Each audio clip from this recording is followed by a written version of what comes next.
My name's Connor. Let's start off with the concept. The concept is to modernize the guide dog, taking inspiration from technologies such as fall detection on an Apple Watch and a pair of glasses with smart tech similar to these Ray-Ban stories.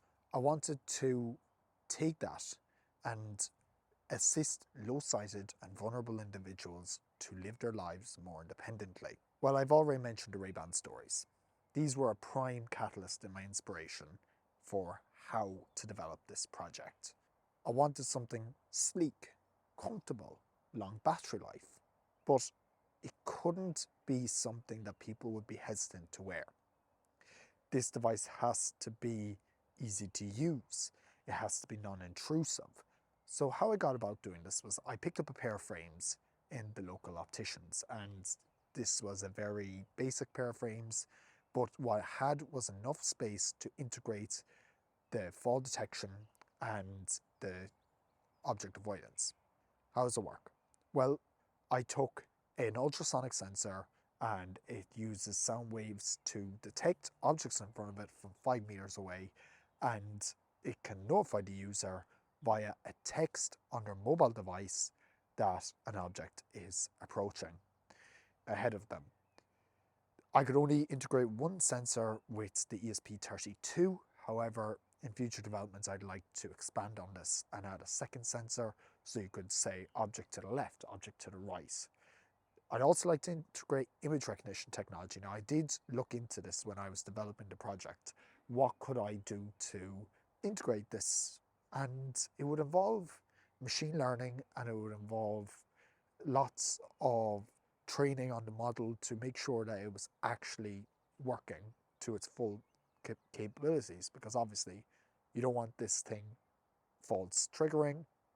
So that's where I took that idea for the ultrasonic sensor to simplify it a little bit and make it more achievable. When an object is detected, it sends a message to a phone, be it an iPhone, an Android, and it notifies the user, object ahead, slow down and stop. This gives the user enough time to slow down and stop and just make sure that they're surrounded and aware of their surroundings so that they can continue. Low-sight and vulnerable individuals tend to walk slower, so this wouldn't be much of an issue that the 5-meter limit is there. Let's talk fall detection. The fall detection operates with a gyroscope sensor. The gyroscope sensor is a difficult one to program. At least I found it difficult to program. It gave me some hassle when I was trying to program the XY axes, and it took a while to configure it so that it wouldn't, when you're looking around, looking down, as you tend to do, it wouldn't false trigger. So the sensor needs a rapid fall to actually detect it. I took a lot of inspiration from that from the Apple Watch. Now, the Apple Watch isn't perfect. It does have false triggers as well, which is something that this does struggle with as well. However, with more time, I could absolutely develop this further and make sure that it can get away from false triggering.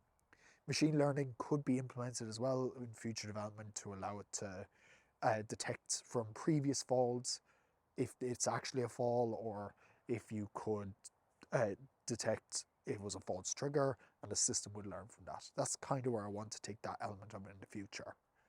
The battery pack, I took inspiration from the Vision Pro, the Apple Vision Pro, and I took a lot of inspiration for the design elements of this for the Apple Vision Pro. The concept that the electronics and the battery pack, the heaviest element of this project, is going to be off your head, because when you put a big heavy headset on, I experimented with the idea of integrating it into the back of a headband or something like that, but it just proved too heavy for the user, and if something's too heavy, the user's not going to want to use it, and that's something I wanted to avoid.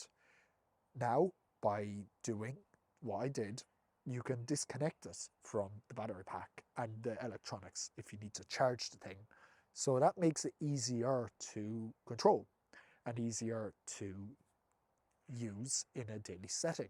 Maybe you don't need the battery pack and the electronics, and you might want to just use your prescription glasses, which in theory this thing could allow for on your just regular glasses.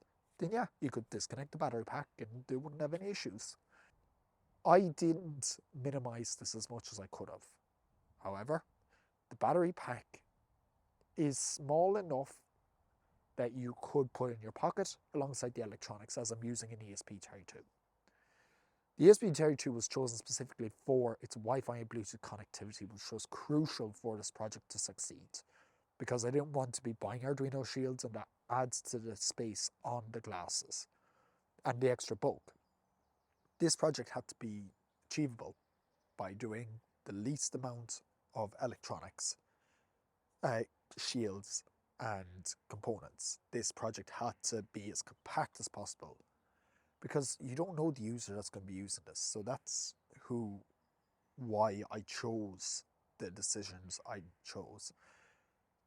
The project itself did make me learn a lot of things. I learned the gyroscope technology, learned a lot about how an ultrasonic sensor actually works.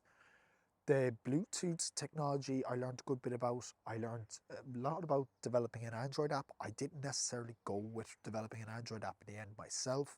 However, the project itself, I was able to develop some elements of an Android app when I was experimenting. In my project development, there was a few delays along the way. I didn't necessarily get everything I wanted done. However, I think I got a lot done for the time that I had, and I think it could be something I develop further in the future and possibly bring the idea to market.